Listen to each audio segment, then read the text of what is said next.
క్రైస్తలో ఈరోజు దేవుని యొక్క వాగ్దానము యోహాను సువార్త 16:32.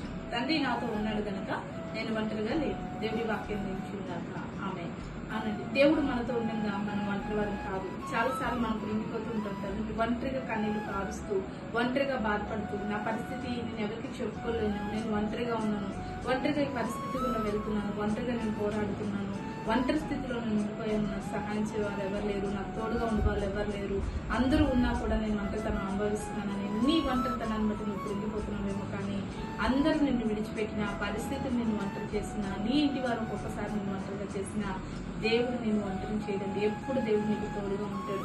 నీలో ఉన్నవాడు లోకంలో ఉన్నవానికన్నా గొప్పవాడు. ఆ దేవుడు నీలోనే ఉన్నాడండి. నిన్ను ఎప్పుడు కూడా విడిచిపెట్టడు.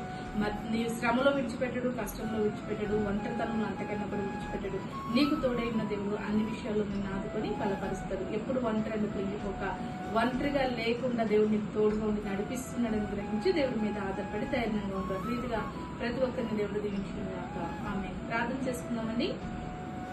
సకల ఆశీర్వాదాలు కారణభూతులమైన మా ప్రేమకు తండ్రి యొక్క ప్రార్థనలు ఎక్కిసిన ప్రతి బిడ్డను జ్ఞాపకం చేసుకోండి.